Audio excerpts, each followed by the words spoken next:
అందరికీ నమస్కారం. ఈరోజు కథను రచించినది సంయుక్త గారు. షాపింగ్ మాల్‌లో ఆ అమ్మాయిని చూసి, ఆ అమ్మాయి వెనకే వెళ్ళాడు అభి. హే మిస్ అంటూ. ఆ అమ్మాయి కంగారుగా మేనేజర్ రూమ్‌లోకి వెళ్ళిపోయింది. కాసేపటికి బయటికి వచ్చి చూసేసరికి ఎదురుగా మళ్ళీ మన అభి. హే మిస్ అన్నాడు.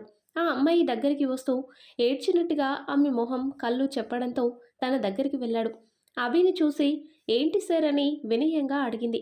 ఏం లేదు. మీ పేరేంటి అని అడిగాడు అభి. ఎందుకు అంది తను. ఊరికే తెలుసుకుందామని. ఎందుకు ఏడ్చావ్ అని అడిగాడు అభి. నేనేం ఏడవలేదు. అసలు మీరు ఎవరండి అంటుంది. అర్థం కాని మలయాళం సినిమాలా ఉంది మీరు మాట్లాడుతుంటే. హనీ, కాబోయే మొగుణ్ణి గాని ముందు చెప్పు. నీ కళ్ళల్లో నీళ్లకు కారణమేంటి? ఓ ఏంటి? నీ పాటికి నువ్వు ఓ మాట్లాడేస్తున్నావా? ఎర్రగడ్డ నుండి పారిపోయొచ్చావా ఏంటి అంటుంది ఆ అమ్మాయి. హాహా, కాదులే కానీ ఎందుకు ఏడ్చావో చెప్పు. నువ్వెవడ్రా బాబు నన్నిలా తగులుకున్నావు? అవును, ఏడ్చాను. ఆ మేనేజర్ ఎదువ ఉన్నాడు చూడు, వాడితోనే నస. అంతా అమ్మాయిలను దారుణంగా చూస్తాడు. ఏదో బాధగా అనిపించింది. ఏడుస్తే నువ్వేమో కాబోయే మొగుడిని, మీ అమ్మకు అల్లుడిని అంటూ విసిగిస్తున్నావు అంటుండగానే అభి అక్కడి నుండి కోపంగా లోపలికి వెళ్ళిపోయాడు. అమ్మో వీడేంటి? అసలు వీడెవరు? ఇక్కడి నుండి జంప్ అవ్వాలి, లేకపోతే నా పని అవుట్ అంటూ అక్కడి నుండి స్టాక్ సెక్షన్కి వెళ్ళింది. అభి మేనేజర్ రూమ్లోకి వెళ్ళి సౌత్ ఇండియా షాపింగ్ మాల్ ఎండి అతని ఫ్రెండ్ కావడంతో మేనేజర్ని జాబ్ నుండి తీపించేశాడు. ఆ అమ్మాయి కోసం బయటికి వస్తే తను ఎక్కడా కనిపించలేదు. షాప్ మొత్తం వెతికాడు. ఛ, ఎక్కడికి పోయింది ఇది అనుకుంటుండగానే వాళ్ళ అమ్మ నుండి కాల్ రావడంతో శారీ సెక్షన్కి వెళ్ళాడు. ఏంటి మామ్, ఇంకా అవలేదా? అయ్యింది కానీ నాకు కొంచెం ఈ 2 శారీస్లో అక్కకి ఏది బాగుంటుంది చెప్పవా అంటుంది వాళ్ళ మమ్మీ. ఓ, గ్రీన్ తీసుకో అంటూ ప్రాబ్లం సాల్వ్ చేశాడు. అప్పటి నుండి ఆలోచిస్తున్నారా అభి? కానీ అస్సలు తేలడం లేదు. ఏ కలర్ నువ్వు వచ్చి పెద్ద ప్రాబ్లం క్లియర్ చేశావు. అదేంటమ్మా, జీవితాంతం కట్టే శారీసా ఇవి? ఏ కలర్ తీసుకుంటే ఏం అన్నాడు అభి. కొన్ని రోజులు కట్టి వేరే వాళ్ళకి ఇచ్చేస్తావుగా. కొన్ని రోజులు కట్టినా నిమిషం కట్టినా నచ్చిన చీర కట్టుకోవడంలో తృప్తి వేరులే. నీకు చెప్పినా అర్థం కాదు అంటూ బిల్లింగ్ కౌంట్ దగ్గరికి వెళ్ళారు. అక్కడే బిల్స్లో ఏదో తేడా ఉండటంతో మాట్లాడుతూ వెళ్ళిపోతూ ఉన్న ఆ డాష్ ఇచ్చిన అమ్మాయి కనబడటం. అమ్మా, నువ్వు బిల్ పే చేసి ఇక్కడే ఉండు, 2 మినిట్స్ అని ఆ అమ్మాయి వెనకే వెళ్ళాడు అభి. అకౌంట్ సెక్షన్ కావడంతో ఓ, అకౌంట్లో పనిచేస్తావా హా అంటూ లోపలికి వచ్చి తన ముందు నించున్నాడు. సడన్గా తన వైపు చూసి ఓయ్, ఏంటి నువ్విక్కడ? హా, మళ్ళీ ఎప్పుడు ఏడవకు. నువ్వసలు బాగోవు ఏడిస్తే అన్నాడు అభి. ఓయ్, నీకెందుకు నేను ఏడిస్తే? అసలు ఎవరు స్వామి నువ్వు ఇలా తగులుకున్నావు? చెప్పాగా నీ మొగుణ్ణి అని. అచ్చం. సరేలే, అది జరిగే పని కాదు కానీ పోయి పని చూసుకో. మళ్ళీ మా మేనేజర్ గారు చూస్తే నా సంగతి గోవిందా అంటుంది ఆ అమ్మాయి. భయపడకు, వాడింకా నీ జోలికి రాడులే. జాబ్లో నుండి తీపించేశా అన్నాడు కూల్గా ఫోన్ చూస్తూ అభి. హా అంది నోరెల్లబెట్టి. నోర్మొయ్, దోమలు దూరగలవు. సరే కానీ పేరేంటి? నీ పేరు నాకెలా తెలుస్తుంది అంది వెటకారంగా. అచ్చా, నా పేరు తెలుసుకోవాలనుందా? అభిలాష్, అభినందన కన్స్ట్రక్షన్ సీఈఓ అన్నాడు చేయి చాపుతూ.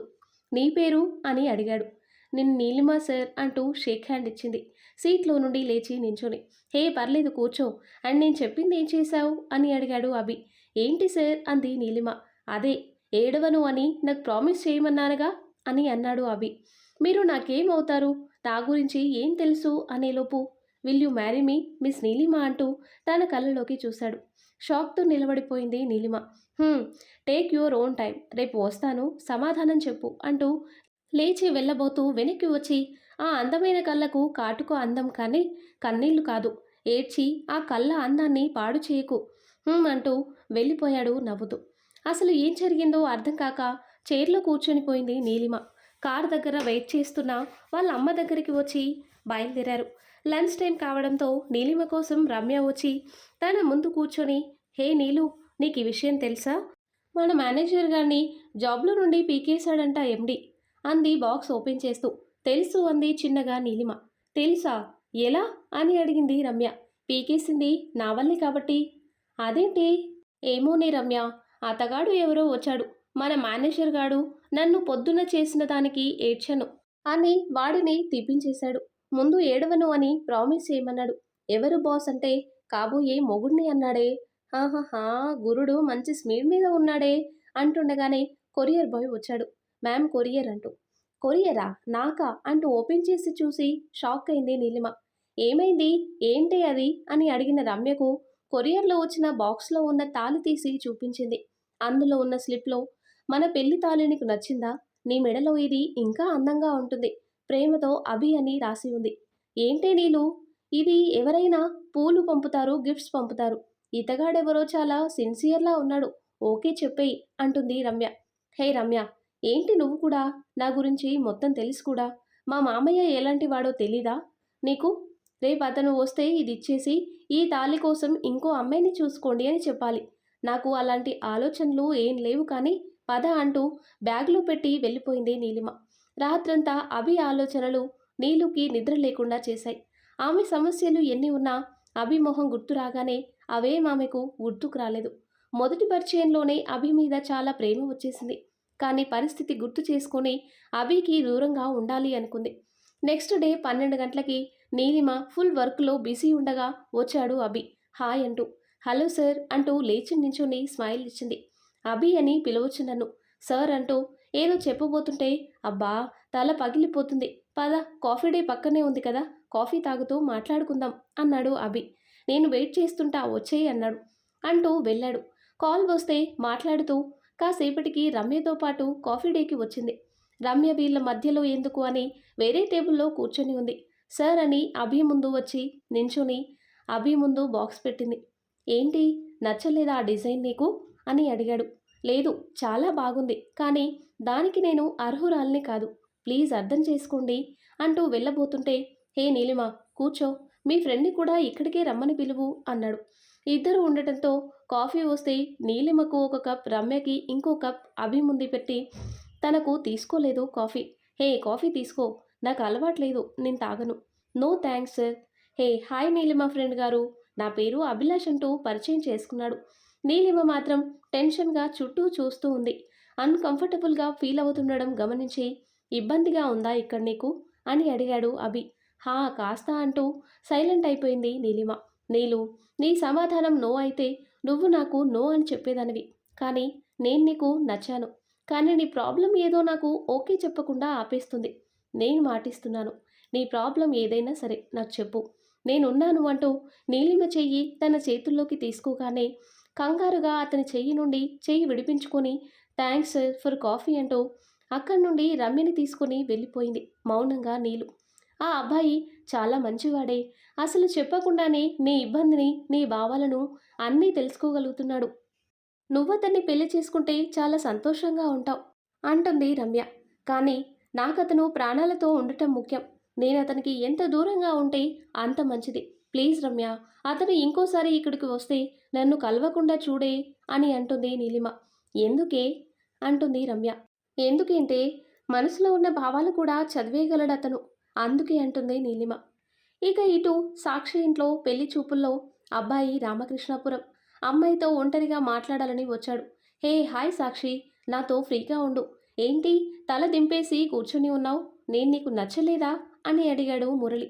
పెళ్లి కొడుకు సైలెంట్గా ఉండటంతో మళ్ళీ అతనే నీకు నచ్చినా నచ్చకపోయినా పర్వాలేదు. నేను మీ నాన్నకు నచ్చాను. ఈ పెళ్ళికి ఫిక్స్ అయిపో అండ్ ఇలా నిన్ను కలవడం ఎందుకు అంటే అంటూ దగ్గరికి రాబోయేలోపు పక్కనే ఫ్రూట్స్లో ఉండే కత్తిని సాక్షి చూపించడంతో ఆగిపోయాడు. ఇప్పుడు తప్పించుకున్నావు. పెళ్ళి నాతోనేగా ఎక్కడికి పోతావు అంటూ అక్కడి నుండి కోపంగా వెళ్ళిపోయాడు. సాక్షి చేతిలో ఉన్న కత్తిని పక్కన పెట్టి ఏడుస్తూ అక్కడే కూర్చుని ఉండిపోయింది. బయట ఉన్న బంధువులందరూ పెళ్లి ఫిక్స్ చేసి తాంబూలాలు మార్చుకొని పెళ్లికి ముహూర్తం ఇంకో 15 రోజుల్లో ఫిక్స్ చేశారు. లోపలే వాళ్ళ అమ్మ ఫోటో దగ్గరే కూర్చొని మౌనంగా రోదిస్తూ ఉండిపోయింది సాక్షి. ఇక హైదరాబాద్ అభి అభి లేరా గుడికి వెళ్ళాలి. అబ్బా అమ్మా ఇంత పొద్దున్నా ఎందుకమ్మా ఊరికే దేవుణ్ణి డిస్టర్బ్ చేస్తావు. హహహా నువ్వు మారవురా పద ఇవాళ వైకుంఠ ఏకాదశి పద అంటూ 5 గంటలకు అంతా గుడికి చేరుకున్నారు అభి సరస్వతి విశ్వనాథ్ గారు. చాలామంది ఉండటంతో విఐపి గేట్ ద్వారా లోపలికి వెళ్ళి దర్శనం చేసుకుని వస్తారు. ప్రసాదం తీసుకుని రమ్మని అభి వచ్చేసరికి ఆ కౌంటర్ దగ్గరే లంగా ఓణితో లూజ్గా అల్లిన జడకి నిండుగా పూలు పెట్టుకొని చేతికి మట్టి గాజులు కళ్ళకి కాటుక నుదిటిన చిన్న బింది, దాని కింద అందంగా దిద్దిన కుంకుమతో అక్కడే కూర్చొని ప్రసాదం పొట్లలు కట్టి అందిస్తుంది నీలిమ. హేయ్, ఇక్కడేం చేస్తున్నావు అని అభి నీలిమను అడిగేసరికి కనురెప్పలు ఆడిస్తూ అమాయకంగా మొహం పెట్టి పక్కన ఎవరైనా ఉన్నారేమో అని చూస్తూ సేవకు వచ్చానండి అని చెప్పింది. ఓ అలానా, సరే కానీ దర్శనం అయిపోయిందా అని అడిగాడు అభి. తెల్లవారుజామున 3 గంటలకు అయిపోయింది అంది నీలిమ. అంత పొద్దున వచ్చావా అనగానే అక్కడ ప్రసాదాలు ఇచ్చే అవ్వ పొద్దున రావడం ఏంటి, ఆ అమ్మాయి రాత్రి నుండి గుడిలోనే ఉండి గుడి శుభ్రం చేసి పూలమాలలు కట్టి ప్రసాదాలు తయారు చేసింది బాబు. ఏమ్మా, మీకు కావాల్సిన వారా అని ఆ అమ్మాయిని అడిగేసరికి అమాయకంగా ఫేస్ పెట్టి నిలబడిన అభిని చూసింది. కావాల్సిన వాడిని కాదు బామ్మ, కాబోయేవాడిని అని నవ్వుతూ చెప్పడంతో నీలిమ కంగారుగా బామ్మ వైపు చూసింది. అవునా బాబు, చక్కని అమ్మాయి, బాగా చూసుకో. నీలు, నేను వెళ్ళి కవర్లు తెస్తాను, అబ్బాయికి కొంచెం ప్రసాదం ఎక్కువ పెట్టి పంపు అని పక్కకు వెళ్ళిపోయింది బామ్మ. మీరు అలా ఎందుకు చెప్పారు అభిగారు అంది నీలిమ. హా, నిజమే కదా చెప్పాను. అవును, ఏంటి ఇంత ముద్దుగా ఉన్నావు అన్నాడు అభి. తాళి కూడా రెడీగా ఉంది, దేవుడి గుడిలో ఉన్నాం. నువ్వు అంటే మా అమ్మ నాన్న కూడా ఇక్కడే ఉన్నారు, తాళి కట్టేస్తా అనగానే కంగారుగా చుట్టూ చూసింది. ప్రసాదం కోసం వేరే వాళ్ళు రావడంతో కంగారుగా ప్లీజ్ అభిగారు వెళ్ళండి అని ప్రసాదం చేతిలో పెట్టడంతో తన చెయ్యి పట్టుకొని ఒక్కసారి పట్టుకోవే, జీవితం మొత్తం నీ చెయ్యి వదలను అంటూ చెప్పి పక్కకు వెళ్ళిపోయాడు నవ్వుతూ. అతను వెళ్ళిన వైపే చూస్తూ వేరే వాళ్ళు పిలవడంతో వారికి ప్రసాదం అందిస్తుంది నీలిమ. షాపింగ్ మాల్కు వచ్చి పెళ్లి బట్టలు చూస్తున్నారు సాక్షి, మురళి వాళ్ళ కుటుంబ సభ్యులు. సాక్షికి పెళ్లి ఇష్టం లేదు, మురళి ఇష్టం లేదు. అసలు తన జీవితంలో ఏం జరుగుతుందని అర్థం కాక వస్తున్న కళ్ళల్లో నీళ్లు ఆపుకుంటూ ఇష్టం లేని ఆ మురళి చూపుల నుండి చేతల నుండి కాపాడుకుంటూ తల దింపుకొని కూర్చుని ఉంది. పెళ్లి కూతురు ఎవరమ్మా అని సేల్స్ మ్యాన్ అడగటంతో ఇదిగో ఈ అమ్మాయే, ఈ అమ్మాయికి తగ్గట్టు మంచి మంచి కలర్స్తో శారీస్ చూపించండి అంటూ మురళి అమ్మగారు చెబుతున్నారు. చీరలు వేస్తుంటే ఇది బాగుందా అది బాగుందా అంటూ అడుగుతూ సాక్షికి నచ్చిన చీర ఆమె బాగోలేదని చివరికి సాక్షికి ఇష్టం లేని చీరలు మురళి అమ్మగారికి నచ్చినవి తీసుకున్నారు. మనసుకి మనిషికి కొంచెం కూడా విలువ ఇవ్వని మనుషులు అని అర్థమైపోయింది సాక్షికి. కానీ తండ్రి మాట తప్ప ఇంకేం కనిపించడం లేదు. నగల విషయంలో కూడా సైలెంట్గా ఉండిపోయింది. షాపింగ్ అంతా అయిపోయి షాప్ బయట కార్ కోసం నించొని ఉన్న సాక్షికి గాలికి ఎగురుతూ వచ్చిన ఒక ఎంబీఏ కాలేజ్ యాడ్స్ పేపర్ చూడగానే కళ్ళల్లో ఆగిన నీళ్లు వర్షించడం మొదలయ్యాయి. కాసేపటికి అందరూ అక్కడికి రావడంతో ఆ పేపర్ని దాచుకుని కారులో కూర్చొని ఉంది. మురళి మాత్రం తన చూపులతో చేష్టలతో విసిగిస్తూనే ఉన్నాడు. ఊరికి చేరి వాళ్ళ బామ్మ గదిలోకి వెళ్ళి బామ్మ ఒడిలో తలపెట్టుకుని ఏడ్చేసింది. బామ్మ కంగారుగా ఏమైంది అని అడగగానే మురళి గురించి వాళ్ళ అమ్మగారు షాపింగ్లో చేసిందంతా చెప్పి బామ్మ, మా అమ్మ ఉంటే నాకు ఇప్పుడు ఈ పరిస్థితి వచ్చేది కాదు కదా, ఆ మురళిని చూస్తే భయంగా ఉంది బామ్మ అంటూ ఏడ్చేసింది. బామ్మ కూడా జరిగేది చూడటం తప్ప చేసేది ఏం లేక సాక్షిని ఓదారుస్తూ ఉంది. పెళ్లి కార్డులు ప్రింట్ అవ్వడంతో రఘురామయ్య గారు పట్నంలో ఉన్న చెల్లెలు వరస అయ్యే సరస్వతి గారి ఇంటికి వచ్చారు. కార్డుతో సరస్వతి సంతోషంగా పలకరించి పెళ్లికి తప్పకుండా కుటుంబం మొత్తం వస్తామని చెప్పింది. ఆ తర్వాత కట్ చేస్తే రమ్య రమ్య అంటూ రమ్య దగ్గరికి వచ్చింది నీలిమ. ఏంటి నీలు, ఏమైంది అని అడిగింది. ఏం లేదే, ఊరికే బోర్గా అనిపించింది వచ్చాను. అవును, స్టాక్ సర్దడం అయిపోయిందా? అది సరే, ఏంటి విషయం, నిన్ను గమనిస్తూ ఉన్నాను, ఏం జరిగింది, ఎవరినైనా మిస్ అవుతున్నావా అంటూనే ముందు రోజు రమ్యకి అభి ఫోన్ నెంబర్ ఇవ్వడం గుర్తుకు వచ్చి నీలు మాటలు వినాలి అని అభికి సైలెంట్గా ఫోన్ చేసి పెట్టింది. అభి ఫోన్ లిఫ్ట్ చేసి వాళ్ళ మాటలు వింటూ ఉన్నాడు. చెప్పు నీలు, ఎవరినైనా మిస్ అవుతున్నావా, నీ ఫ్రెండ్ని, నాకు అన్నీ చెప్తావుగా, ఏం జరిగింది అని అడిగింది రమ్య. రమ్య, అది అభిలాష్ గారిని నేను చాలా మిస్ అవుతున్నాను, కానీ ఆయన పక్కన ఉంటే ధైర్యంగా అనిపిస్తుంది. కానీ మావయ్య మావయ్య సంగతి వేరే చెప్పక్కర్లేదు, నేనే తన పెళ్ళాన్ని అని కూర్చున్నాడు. అమ్మ నాన్న పోయాక అన్నీ నాకు మావయ్య చూసుకున్నాడు. ఆయనకు ఎలా చెప్పాలి ఈ విషయం తెలీదు, కానీ మనసు మాట వింటే మాత్రం అభిలాష్ కావాలి అనిపిస్తుంది. ఇది నేను ఇక్కడే వదిలేసి అన్నీ మర్చిపోతే బాగుండు. అసలు ఎందుకు వచ్చాడేవాడు నా లైఫ్లోకి, ఎన్నో జన్మల బంధంలా నా గుండెల్లో ఎందుకంత చోటు సంపాదించాడు, నన్ను ఎందుకు ఇంత గందరగోళమైన పరిస్థితికి తెచ్చాడు. లేదు, ఇదంతా వదిలేయాలి, అభి మీద ప్రేమ చంపుకోవాలి. రమ్య, నీకు చెప్పాక నాకు కొంచెం రిలీఫ్గా ఉంది. అయినా సరే నేను అభిలాష్ని మర్చిపోవాలి. ఏదో ఒక పనిలో బిజీ ఎలా అవ్వాలి? మావయ్యకు తెలిస్తే చాలా కష్టం అంటూ కళ్ళల్లో నీళ్లు తుడుచుకొని అక్కడి నుండి తన సీట్లోకి వెళ్ళిపోయింది. నీలు వెళ్ళాక రమ్య ఫోన్ తీసుకుని అభిలాష్ గారు ఉన్నారా లైన్లో అని అంది. థ్యాంక్స్ రమ్య. కాస్త తనని నేను చెప్పిన చోటికి ఎలా అయినా తీసుకునిరా. ట్రై చేస్తాను. కానీ నమ్మకంగా చెప్పలేను అంటుంది. అంటూ కాల్ కట్ చేసి వాల్పేపర్లో ఉన్న నీలిమ ఫోటోకి ముద్దు పెట్టాడు. రమ్య ఎక్కడికి? అది మా ఫ్రెండ్ వాళ్ళ ఇంటికి అర్జెంటుగా వెళ్ళాలి. వాళ్ళ అమ్మగారికి బాగోలేదంట. ఆమెను పలకరించి మనం ఇంటికి వెళ్ళిపోదాం. అయినా మీ మామయ్య ఊర్లో లేడుగా. కంగారెందుకు అంది రమ్య. సరే పద అంటూ ఊరికి దూరంగా ఉన్న ఒక ఇంటికి చేరారు. ఇల్లు చిన్నగా, కాంపౌండ్ వాల్ పెద్దగా ఉంది. గేట్ ఓపెన్ చేసి లోపలికి వెళ్లారు. చాలా రకాల మొక్కలు ఊరికి దూరంగా ఉండటంతో వెహికల్ శబ్దాలు ఏవీ లేకుండా చాలా ప్రశాంతంగా ఉంది. నీళ్ళు మనసుకు అనుకోని ప్రశాంతత లభించింది.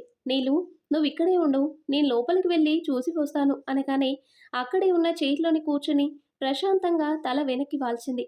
కాసేపటికి తన నుదుటి మీద ఎవరో ముద్దు పెట్టినట్లు అనిపించి కళ్ళు తెరిచి చూసింది. అభిలాష్ గారు, మీరేంటి ఇక్కడ? రమ్య రమ్య ఏది అంటుండగానే అభి తన ముందుకు వచ్చి తన మోకాళ్ళపై పడుకున్నాడు. ప్లీజ్ నీలు, ప్లీజ్ రిలాక్స్ అవ్వు. ఇక్కడ ఎవ్వరూ నిన్ను చూడరు. నిన్ను నన్ను ఎవరు డిస్టర్బ్ చేయరు. ప్లీజ్ నీలు, కాసేపు కాసేపు నీ ఊడిలో నన్ను ఉండని అంటూ తలవాల్చాడు. అభిని అలా చూడగానే అప్రయత్నంగానే నీలు తన వేళ్లతో అభి జుట్టు నిమురుతూ, ఏం జరిగింది అభిలాష్ గారు అని అడిగింది.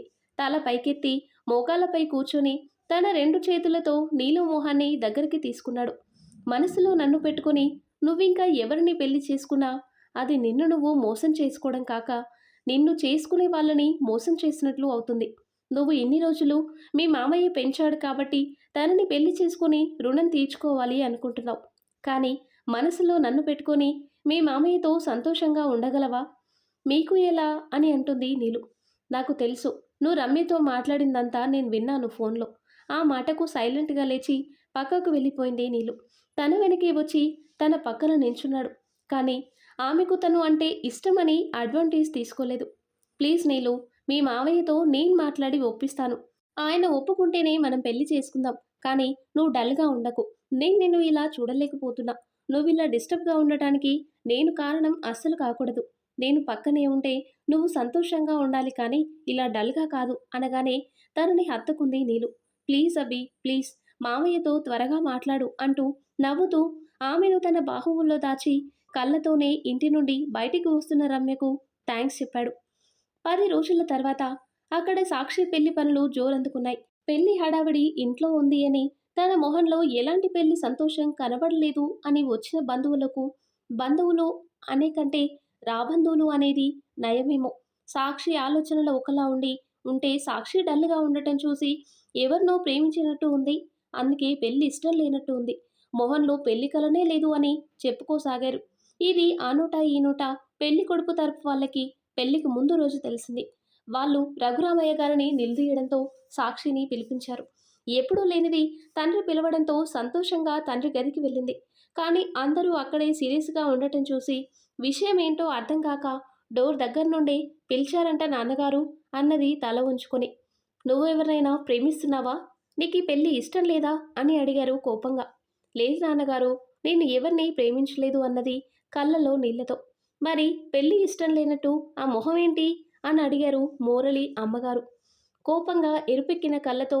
క్షమించండి, కానీ నేను పుట్టినరోజు నుండి నా ప్రపంచం మా ఈ నాన్న, మా బామ్మ వాళ్ళు తప్ప వేరే లోకం తెలియని దాన్ని. అందుకే అందరికీ దూరంగా వెళ్తున్నాననే బాధ తప్ప ఇంకేం లేదు నాన్నగారు. ఏమ్మా, పెళ్లి కాకముందే అమ్మాయిని అన్ని మాటలు అంటున్నారు. నువ్వు సాటి ఆడదానివేగా, ఆ వయసు దాటి వచ్చిన దానివేగా. నువ్వు పెళ్ళవుతున్న సమయంలో కన్న వాళ్ళకే దూరం అవుతున్నా అని బాధపడే ఉంటావుగా. ఆ అమ్మాయిని అనరాని మాటలు అన్నావే. మా రఘురామయ్య గారి అమ్మాయి బంగారం. కానీ మిమ్మల్ని చూస్తుంటేనే మా పెళ్ళిని మీ ఇంటికి పంపాలంటే భయంగా ఉంది. ఏం రఘురామ్ గారు, తల్లి లేని మన బంగారు తల్లి, ఈవిడ తల్లి లేని లోటు తీర్చాలి గాని సాధించకూడదు. ఇప్పటికీ మించిపోయింది ఏం లేదు. ఈ సంబంధం మనకి వద్దు. ఇక్కడ ఏదో మేం మీకు తక్కువ కనిపిస్తున్నట్టు మా సంబంధం తప్ప ఇప్పుడు మీకు దారి లేదు. పెళ్లి ముందు రోజు పెళ్లి ఆగిపోతే దానికి జీవితంలో పెళ్లి కాదు. నీకి పెళ్లి ఎలా జరుగుతుందో మేం చూస్తాం అని మురళి అమ్మగారు లేచారు. పదండి పదండి, ఈ పెళ్ళి ఎలా జరుగుతుందో నేను చూస్తాను అంటూ లేచి వెళ్ళబోతుంటే ఆగండమ్మా అంటూ విశ్వనాథ్ గారు పిలిచారు. రఘురామయ్య గారు చాలా సహాయం చేసిన వారు విశ్వనాథ్ గారికి. అందుకే ఆ అభిమానంతో 2 రోజుల ముందే పెళ్ళికి వచ్చారు. ఏంటి, కాళ్ళ బేరమా అన్నది మురళి తల్లి. లేదు, కళ్ళు తెరిపించే పని. అభి, ఆ అమ్మాయిని తీసుకునిరా అనగానే అభిలాష్ ఒక అమ్మాయితో లోపలికి వచ్చాడు. ఆ అమ్మాయిని చూడగానే రాధిక అంటూ చూస్తూ ఉండిపోయాడు మురళి. ఏం పెళ్లి కొడుకా, నీ భార్యను నీకు పరిచయం చేయాల్సిన అవసరం లేదనుకుంటా అన్నాడు విశ్వనాథ్. ఏంటిది, కొత్త నాటకమా అంది మురళి తల్లి. అన్ని ఫొటోస్ తల్లితో మ్యారేజ్ సర్టిఫికెట్ చూపడంతో నోరు మూసింది. మురళి, ఏమ్మా, ఇవి చాలా, పోలీసులను పిలిపించి నీకు పోలీస్ స్టేషన్లో పెళ్లి జరిపించమంటావా అన్నాడు కోపంగా. ఇంతలో జరిగేది అర్థమై రాధిక, నన్ను క్షమించు ప్లీజ్ అంటూ అక్కడి నుండి బయలుదేరారు అందరూ. రఘురామయ్య గారు దిగాలుగా కూర్చొని ఉండటం చూసి విశ్వనాథ్ గారు, రఘు, నీకు అభ్యంతరం లేకపోతే సాక్షిని నా ఇంటికి కోడలిగా పంపిస్తావా అని అడగడంతో సాక్షి ఇంకా అభి షాక్ అయ్యారు. ఆ తర్వాత ఏం జరిగిందో, అభి ప్రాణంగా ప్రేమించిన అమ్మాయిని పెళ్లి చేసుకుంటాడా లేదా తండ్రి కోసం సాక్షిని పెళ్లి చేసుకుంటాడా అనేది నెక్స్ట్ వీడియోలో తెలుసుకుందాం. ఎంతో ఇంట్రెస్టింగ్గా ఉండే ఈ స్టోరీ నెక్స్ట్ పార్ట్స్ కోసం ఈ వీడియో లైక్ చేసి మన ఛానల్ని తప్పకుండా సబ్స్క్రైబ్ చేయండి. Thanks for watching.